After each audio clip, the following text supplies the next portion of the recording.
많은 사람에게 존경을 받는 훌륭한 신학자였고 또 목사였던 한 분이 쓴 글에서 이런 이야기를 보았습니다. 현직에서 은퇴한 후에 나이가 들어가면서 몸이 쇠약해지니까 믿음도 흔들리고 또 그러면서 임박해오는 죽음에 대한 두려움이 찾아들기 시작하더랍니다. 그래서 걱정을 하면서 스스로 자기가 끝까지 이 믿음을 지킬 수 있을까, 그러한 염려가 되고 뿐만 아니라 내가 마지막까지 존경받는 그러한 모습으로 살아갈 수 있을까라고 하는 그런 의심이 찾아들더랍니다. 그것으로 인하여 몹시 괴롭고 두려운 마음이 점점 커져갔답니다. 그래서 도저히 참을 수가 없어서 자신이 사랑하는 제자에게 자신의 그 두려운 마음을 털어놓았답니다. 그랬더니 그 제자가 한참 동안 선생님을 바라보더니 그렇게 말하더랍니다. 선생님, 깊은 계곡이 있는데 그 계곡을 건너기 위해서 놓여진 다리 앞에 서 있습니다. 그렇다면 내 자신에게 초점을 맞춰서 내가 이 다리를 건널 수 있을까? 나는 이 다리를 건널 수 있는 사람인가? 여기에 생각을 맞춰야 될까요? 아니면 그 깊은 계곡을 건너가는 그 다리가 안전한지, 그 다리가 어떤 다리인지, 그 다리가 어떻게 만들어졌는지 그 다리에 초점을 맞추고 그 다리가 안전하다면 그때 그 다리에 대한 확신을 가지고 그 계곡을 건너야 될까요? 라고 물었답니다. 그랬더니 한참 생각을 하더니 그가 그 제자에게 다른 말을 하지 않고요, 내가 잘못했구나 라고 하며 하나님 앞에 그 자신에게 초점을 맞추었던, 주님의 능력에 초점을 맞추지 못하고 자신의 모습에 초점을 맞추었던 자신의 모습을 회개하며 기도했다라고 합니다. 여러분, 우리가 뭔가를 시작할 때는 결심을 하고 아주 멋지게 출발을 합니다.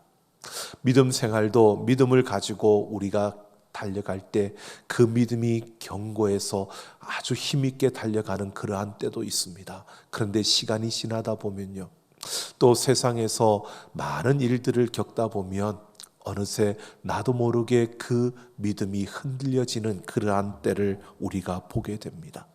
그러한 때를 우리가 보면서 왜 흔들릴까라고 하는 것을 생각해 보면 하나님께 맞추어져 있던 초점이요, 내 자신에게 돌아오고 또 내가 내 인생에 주어지는 환경과 상황, 주어진 일들에 초점을 맞추며 살아갈 때 우리는 여지없이 흔들려지는 우리의 모습을 보게 됩니다. 우리는 하나님께 초점을 맞추도록 그렇게 창조되어진 존재입니다. 하나님께 초점을 맞추고 살아가야 되는 그러한 존재인데 이 세상에 있다 보니까 세상의 영향을 받아서 그 초점이 흐려지고 그러면서 우리에게는 많은 문제들이 우리 앞에 주어지는 것을 보게 됩니다.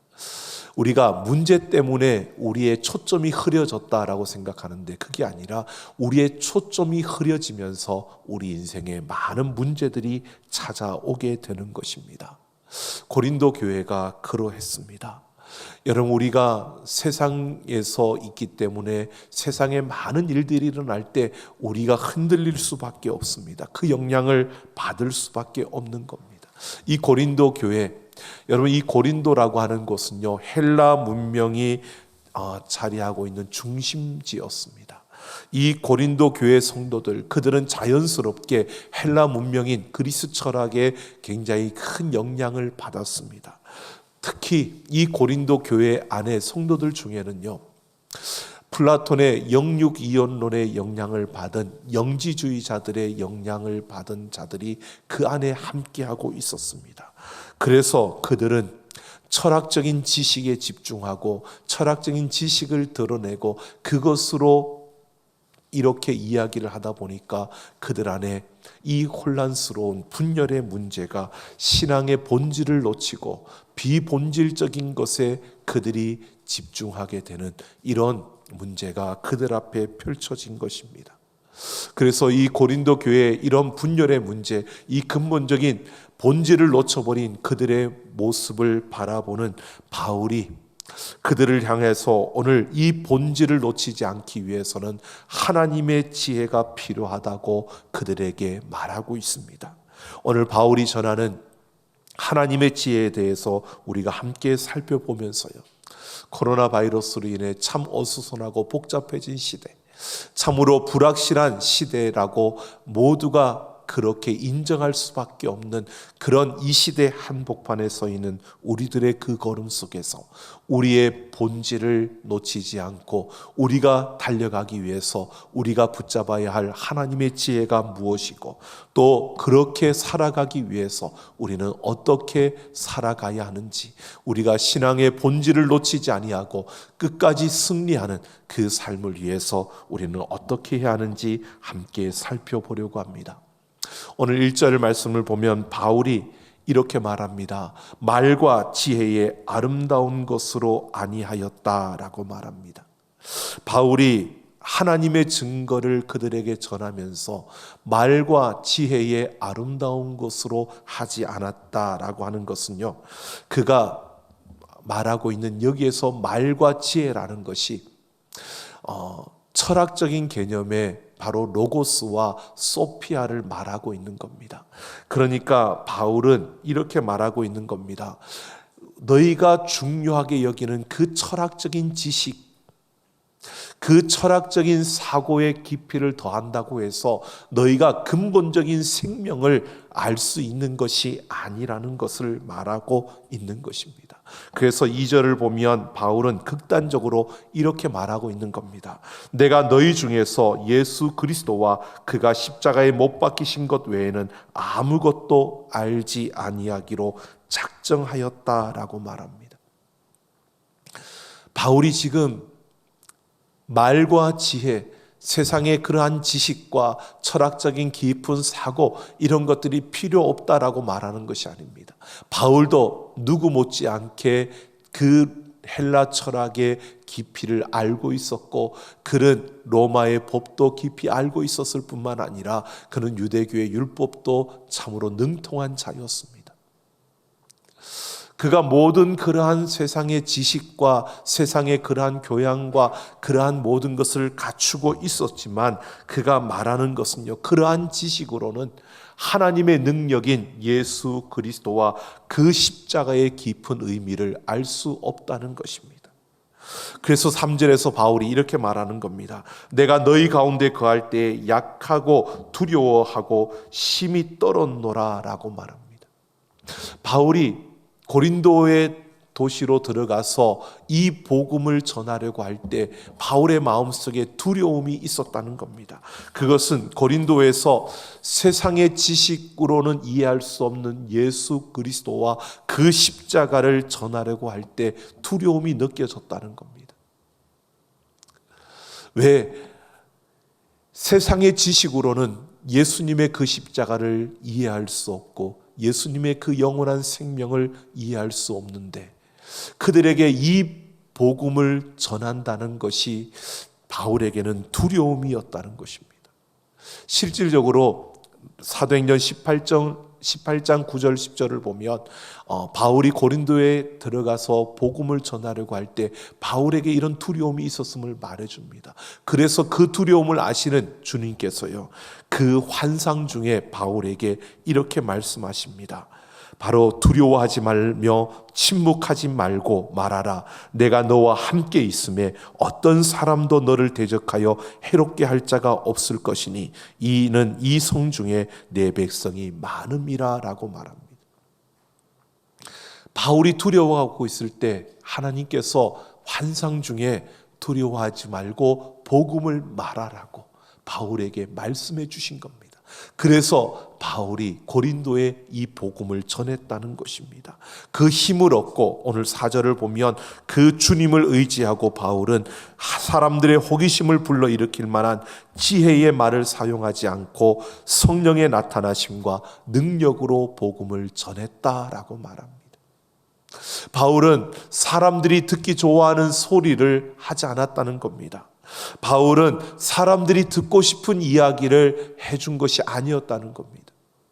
그들의 지식과 그들의 철학적인 사고의 깊이 속에서 그들이 원하는 그런 이야기를 나눈 것이 아니라, 그들이 바울의 앞에 섰을 때에 바울은 그들에게 그들의 귀를 울리는, 그들의 귀에 듣고 싶은, 그들이 좋아하는 재미난 이야기, 그들이 호기심을 갖는 그런 이야기를 나눈 것이 아니라 예수 그리스도의 복음을 전했다는 것입니다. 바로 성령의 나타나심과 능력으로 이 복음을 전했다라고 말하고 있는 것입니다. 바울은 내가 철학적인 어떤 깊은 사고가 모자라서, 내가 지혜가 없어서, 말이 부족해서 이러한 것을 말하는 것이 아닙니다. 성령의 그 나타나심과 그 능력으로 그가 했다는 것은요, 사람들의 요청, 세상의 어떤 그런 요청, 요구가 아니라 하나님의 뜻에 집중했다는 것입니다.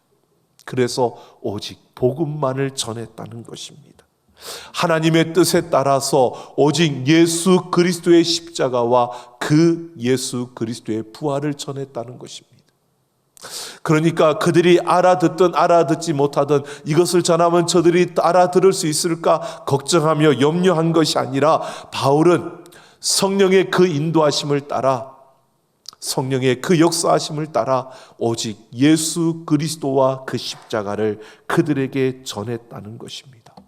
그러면서 6절을 보면 바울은 세상의 지혜와 하나님의 지혜를 구분하여서 설명하고 있습니다. 바로 바울이 말하고 있습니다. 세상의 그 지식, 지혜, 바울이 말하는 이 세상의 지혜는요, 오늘 세상에서 없어질 통치자들의 것이라고 말하고 있습니다. 이런 세상의 지혜를 대표하는 것이 바울이 염두에 두고 있는 것이요, 헬라의 철학과 바로 로마의 정치였습니다. 철학은 지혜에 대한 사랑으로 삶의 지혜입니다. 이 세상에서 어떻게 살아갈까? 이 세상에서 어떤 모습으로 살아가는 게 좋은 방법인가? 이런 처세술과 그런 교양의 그런 모습들을 가르쳐주는 그러한 지혜, 필요 없는 것이 아닙니다. 우리에게 필요한 것입니다. 이 세상을 살아가는 데에 필요한 지식과 지혜입니다. 또한 로마의 정치는 군사와 경제, 법으로 이 세상을 다스리는 기술과 또한 그 힘을 말해주고 있는 것입니다. 바로 고린도 사람들은 이런 철학적인 지식과 정치적인 능력을 지혜로 알고 있었습니다. 여러분, 우리가 생각해 보면 높은 학력과 그리고 고소득과 그리고 사회적인 명예는 이 세상을 살아가는데 필요한 세상의 지혜들입니다. 우리가 이 세상을 살아갈 때 우리에게 필요한 것들입니다. 우리가 하나님을 믿는 자녀이지만 우리가 하나님의 자녀로서 이 땅을 살아갈 때에도 우리에게 이런 세상의 지혜들이 필요합니다. 나름대로 우리는 이런 지혜를 습득해야만, 그래서 우리가 세상에서 어느 정도 위치에 서고 이러한 것을 가지고 있어야만 우리가 세상도 섬기고 교회도 섬기면서 우리가 살아갈 수 있는 것 맞습니다. 하지만 바울이 말하고 있는 것은요, 이러한 것들이 영원한 것이 아니라 다 지나가고 말 것들이라고 말하고 있는 겁니다. 세상의 지혜가 필요 없다는 것이 아니라 이 세상의 지혜들이 우리에게 있고 또 있어야 되지만 이것들은 영원한 것이 아니라 다 지나가고 말 것들이라고 말하고 있는 겁니다. 그러면서 바울은 이런 세상의 지혜와는 다른 하나님의 지혜를 말하고 있는 것입니다. 7절을 보면 이 하나님의 지혜는 두 가지 속성이 있는데요, 하나는 감추어졌던 것이다 라고 말합니다. 궁극적인 것은, 본질적인 모든 것은 바로 감추어져 있다는 것입니다. 하나님의 지혜는 감추어져 있다라고 하는 것은 우리가 다 알 수 없다는 것입니다. 여러분, 이 세상이 마지막 끝나는 바로 예수님이 다시 오시는 그날에 우리는 하나님을 보게 됩니다. 지금은 우리가 하나님을 어렴풋이 보게 되는 것이고 어렴풋이 알고 있습니다. 하지만 그때는 하나님을 우리는 또렷이 볼 수 있고 또 하나님을 알게 됩니다. 지금 우리가 이 세상에서 우리가 하나님을 안다라고 하지만 하나님을 깊이 알 수 있는 우리의 모습이 아닙니다. 우리의 한계가 있는 겁니다. 하나님의 그 깊이는 우리가 알면 알수록 하나님은 정말 더 깊은, 우리가 하나님을 찾고 찾으면 찾을수록요, 만나면 만날수록 그 하나님은 더 크신 분임을 우리는 확인할 수밖에 없는, 그래서 우리가 하나님을 알아가는 것이 끝이 없는 그러한 모습을 보게 됩니다. 여러분, 세상에 많은 것들이 참 발전되고 또 발달되어져 가면서요, 우리는 생각합니다. 내게 하나님의 생명이 있다라고 하는 것, 이 생명을 우리가 말하지만 여러분, 생명을 다 알 수 없는 그 생명의 근본적인 궁극적인 것을 우리가 다 이해할 수 없습니다. 물리학이 아무리 발달되어서 세계를 이해하고 이 세계가 어떻게 되어졌다고 설명한다 할지라도요, 여러분, 우리는 그 모든 궁극적인 차원까지 다 알 수 있는 것이 아니라는 것입니다.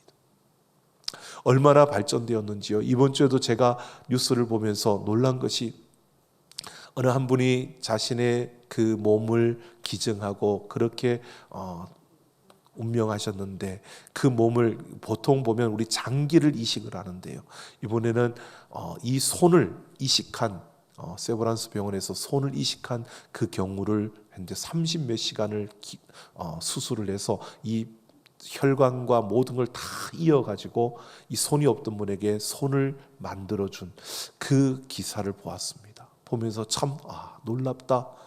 야, 어떻게 이렇게까지 할 수 있을까? 이 작은 신경 하나를, 그래서 이 손이 움직여지는, 다른 사람의 손을 붙여서 그 손이 움직여지는, 야, 이런 시대가 되었구나라고 보았지만요, 그래도 여러분, 그렇게 아무리 발달해도요, 결국 생명의 신비를 다 풀어낼 수 없는 것이 인간의 한계인 것입니다. 감추어져 있다는 겁니다. 하나님의 지혜는 감추어져 있다라고 하는 것은요, 이 하나님의 지혜는 우리가 이 세상에서는 우리의 지혜로는, 우리의 어떤 것으로는 다 알 수 없는 바로 그러한 것임을 말하고 있습니다. 뿐만 아니라 하나님의 지혜의 속성 또 다른 것은요, 하나님이 우리의 영광을 위하여 만세전에 미리 정하신 것이다 라고 합니다. 여기에서 우리의 영광은 우리의 구원이라는 뜻입니다. 그러니까 우리의 구원을 위해서 세상이 시작되기 전에 정하신 것이 바로 하나님의 지혜다라고 말합니다. 그러므로 이것을 구체적으로 보면 하나님의 지혜는 바로 예수 그리스도인 것입니다. 예수 그리스도가 이 땅에 오심이 만세전에 결정되어졌는데, 그것이 바로 하나님의 지혜라는 것입니다. 이것은 사람이 어떤 방식으로도 규정할 수 없고 또 측정할 수 없고 사람의 머리로는 알 수 없는 바로 그 비밀임을 보여줍니다. 하나님의 지혜예요.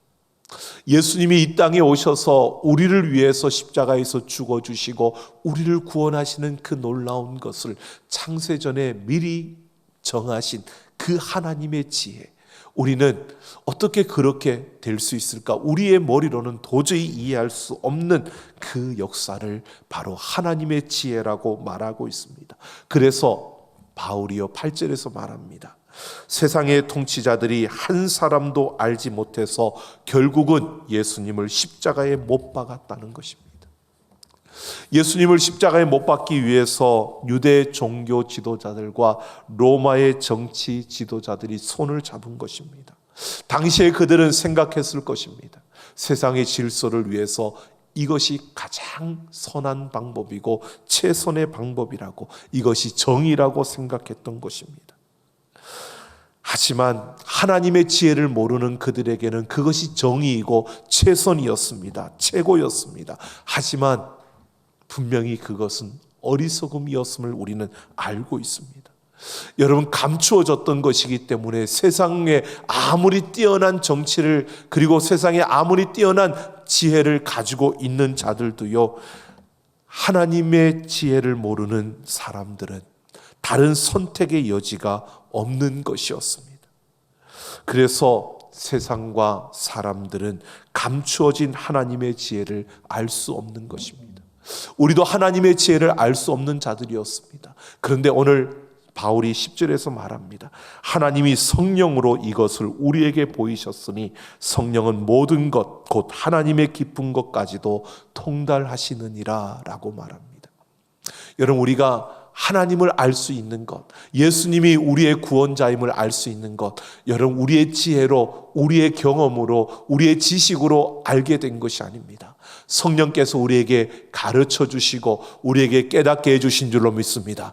성령이 아니고서는 어느 누구도 우리가 그 하나님의 지혜, 그 하나님의 비밀을 알 수가 없다는 것을 말해주고 있는 것입니다. 그러니까 우리가 세상에서 어떤 지혜를 가지고 있고 세상에서 얼마만큼 높은 자리에 있느냐, 내가 세상에서 어떤 많은 경험을 했느냐, 이게 우리로 하여금 하나님을 알게 하는 것이 아니었다는 것입니다. 하나님의 지혜를 우리가 알 수 있는 것은 바로 이 성령께서 우리에게 알게 하셨다는 것입니다.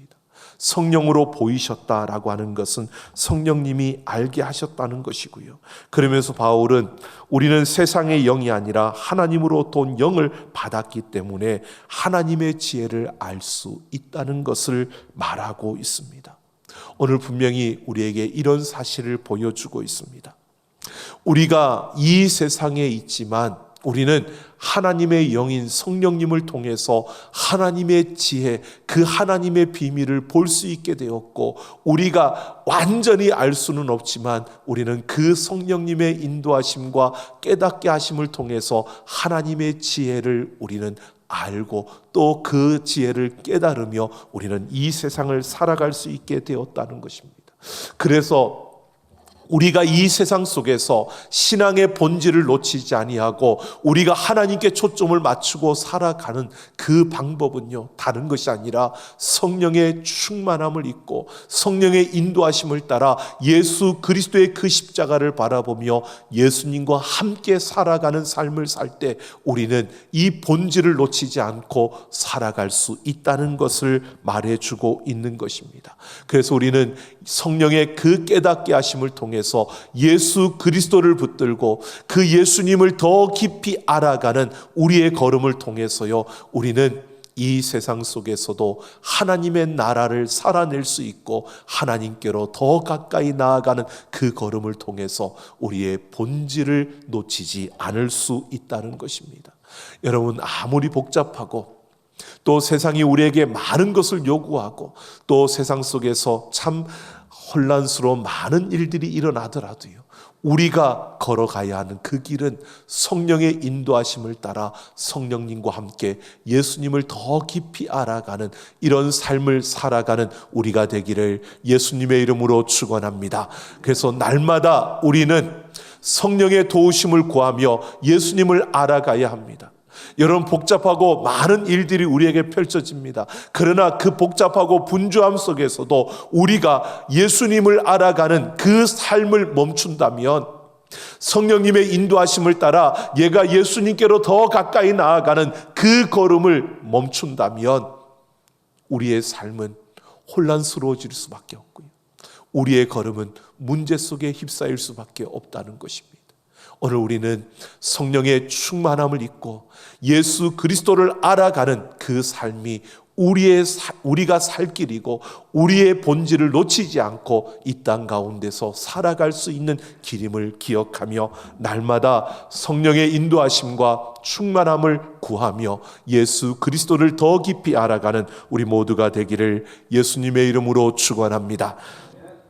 사도행전 6장 5절을 보면 초대교회 7집사를 세울 때요, 초대교회가 어떻게 그들을 뽑았는지를 말해줍니다. 온 무리가 이 말을 기뻐하여 믿음과 성령이 충만한 사람 7을 택하였다라고 말합니다. 여러분, 그들에게 어떤 학력을 가졌는지, 그들이 세상에서 어떤 위치에 있는지, 그들이 얼마나 많은 지식을 가졌는지, 그들이 얼마나 많이 아는지, 그것을 가지고 뽑은 것이 아닙니다. 믿음과 성령의 충만한 사람, 다른 것이 필요가 한 것이 아니었습니다. 믿음과 성령이 충만한 이들을 뽑았습니다. 여러분, 시대가 점점 우리에게 요구하는 것들이 참 많습니다. 성령의 충만함으로 우리가 나아가면, 성령의 그 인도하심을 따라 나아가면 되는데, 우리는 세상에서 이것도 있어야 될 것 같고, 그러다 보니까 거기에 초점을 맞추다 보면 우리는 이것을 잊어버리고, 정말 중요한 것을 잊어버리고 달려갈 때가 참 많은 것을 봅니다. 세상이 그만큼 발전하고 우리에게 많은 것을 요구하는데요, 분명한 것은 이 성령의 능력을 통해서 우리는 예수님을 볼 수 있고 믿을 수 있게 된 것입니다. 이 성령의 인도하심을 통해서 우리는 영원한 나라를 소망하며 그 나라를 바라보며 우리는 달려갈 수 있게 된 것입니다. 누구도, 어느 누구도 성령의 도우심이 없이는 하나님의 백성으로 살아갈 수 없는 것입니다. 성령님만이 우리 인생을 바르게 가르쳐 주시고 우리를 바른 길로 인도할 수 있습니다. 그래서 우리는 이 성령으로 충만한 삶을 살아가야 합니다. 여러분, 그래서 우리가 여러분 많은 일들을 하는 것, 우리가 교회에서 봉사하는 것, 선한 많은 일들을 이루는 것 중요합니다. 그것 하지 말자는 게 아니고 해야 합니다. 그러나 중요한 것은요, 그 모든 일들을 성령의 충만함 가운데서 행해야 하는 것이지, 성령의 인도하심이 없이 우리가 일을 하면 그것은 그냥 일하는 겁니다. 여러분, 우리가 세상에 나아가서 직장을 가지고 나아갑니다. 그래서 우리가 땀을 흘리며 일하는 것, 이것이 그냥 일하는 게 아니고요, 이 가운데 내가 성령님과 함께 그 길을 걸어가면, 그 직장에 나아가서 그 일을 감당하면 여러분, 그것은 하나님의 일을 하는 것입니다. 우리는 그렇게 부름을 받은 자들입니다.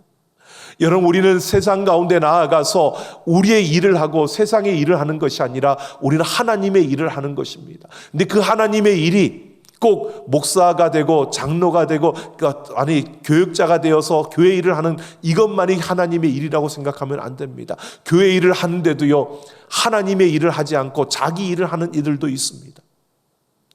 우리가 맡겨준 그 모든 일들에 내가 성령님과 함께 그 일을 하면 하나님의 일을 하는 것이고요, 내 힘으로, 내 의지로, 내 지식으로 한다면 그것은 하나님의 일이 아니라 내 일을 하는 것입니다. 섬기고 봉사하는데도 내 일로 하는 사람들이 있고요, 하나님의 일로 하는 이들이 있다는 겁니다. 여러분, 우리는 성령님의 도우심과 그 은혜를 따라서 내 일이 아니라 하나님의 일을 하는 우리 모두가 되어지기를 예수님의 이름으로 축원합니다. 미국 남침례교회 신학대학의 학장으로 계셨던 앨리스 풀러 박사님의 그 간증입니다. 그가 다른 일행들과 함께 성지순례를 할 때 그 주일 아침 일정이 갈보리로 가기로 되어 있었답니다. 전체를 리더하던 분이 토요일 날 이 풀러 박사님께 이렇게 말했답니다. 내일 우리가 예수님이 십자가에 못 박힌 갈보리로 가는데 그 지점, 십자가에 못 박힌 그 지점에서 우리가 주일 예배를 드릴 것입니다. 그때 풀러 박사님이 설교를 해 주십시오 라고 부탁을 했답니다. 그래서 그는 어떤 설교를 해야 할까, 그 설교를 해야 되는 책임감 때문에 말씀을 읽고 또 준비하면서 어떻게 할까, 어떤 설교를 할까 토요일 밤을 꼬박 뜬 눈으로 지새웠다고 합니다.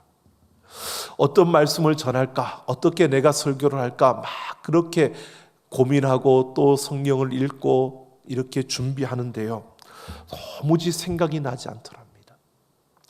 그래서 무슨 말씀을 전해야 될까 그렇게 기도하는 순간에 하나님께서 깨달음을 주시는데요, 이런 깨달음이 들더랍니다. 예수님이 십자가에 못 박힌 그 자리에서 너는 설교할 자격이 없다, 이 마음이 들더랍니다. 내가 설교할 자격이 없는데 내가 설교를 해야 되는데 어떻게 설교할까, 이거를 계속해도 계속 드는 마음은요, 너는 설교할 자격이 없다라는 마음이었답니다. 그래서 하나님 앞에 회개의 기도를 드렸더니 기도하는 가운데 성령님이 깨닫게 하시는데요, 네가 말하는 게 필요한 것이 아니라, 네가 말하는 게 필요한 것이 아니라 바로 이 말씀이 필요하다라고 하는데요, 마태복음 27장 32절에서 50절 말씀이 들어오더랍니다. 그래서 그래, 내가 말하는 게 필요한 게 아니라 이 말씀이 필요하다, 이 깨달음을 가지고 그 말씀을 암송하기 시작했답니다. 그리고 그 다음날 갈보리 십자가 앞에 섰던 그 자리에서, 예수님이 돌아가신 그 자리에서 그들이 예배를 드리는데요, 말씀을 전할, 설교할 시간이 되었답니다. 그는 아무 말도 하지 않고요, 하늘을 우러러보면서 그가 암송했던 그 마태복음 27장 말씀을 암송하기 시작했습니다. 처음에 사람들은 어떤 설교를 듣기 위해서 그분을 바라보다가 그렇게 하늘을 바라보며 말씀을 암송하는 그 모습을 보면서요, 조금씩 한 명씩 조용한 가운데 사람들의 흐느끼는 소리들이 들려지기 시작했답니다. 모두가 눈물을 흘리며 울고 있었던 것입니다. 암송을 마친 그는 이렇게 말했습니다. 저곳이 예수님께서 여러분과 나를 위해 돌아가셨던 곳입니다.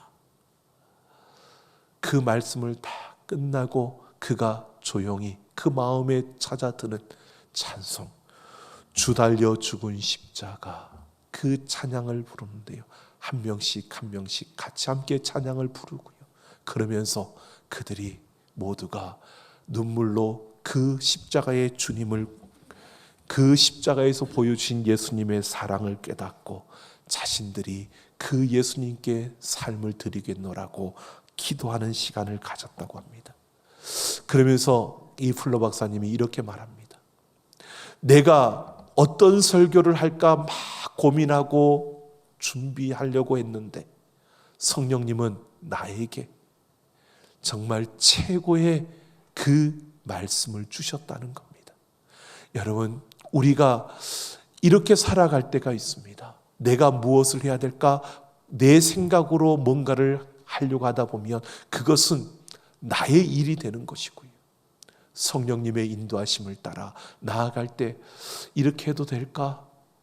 이렇게 하는 게 맞을까? 라고 싶지만 그것이 하나님께서 하시는, 하나님의 일을 하는 최고의 방식이 되는 것입니다. 여러분, 오늘 우리는 분명히 보게 됩니다. 세상이 어두워지고 혼란스러워지고, 여러분, 세상의 가치가 흔들리면서 우리 주변의 모든 상황은 정말 어지러운 가운데 있습니다. 여러분, 어떻게 살아갈 수 있을까요? 우리가 어떻게 견뎌낼 수 있을까요? 우리의 지식으로, 우리의 힘으로, 우리의 방식으로는 불가능합니다. 성령의 인도하심을 따라 매일매일 예수님을 더 깊이 알아가고 그 성령의 인도하심을 따라 내 삶에 역사하시는 하나님의 그 손길을 매일매일 더 깊이 알아가는 우리의 걸음을 통해서 하나님이 함께 하심을 매일 느끼며 그 하나님의 인도하심 속에서 살아가는 우리의 삶, 우리는 2021년 이렇게 성령의 충만함으로 예수님을 더 깊이 알아가는 우리의 걸음을 통해서 우리는 예수 그리스도 안에서 하나님이 주인이신 교회로 함께 지어져가는 우리 모두가 되기를 예수님의 이름으로 축원합니다.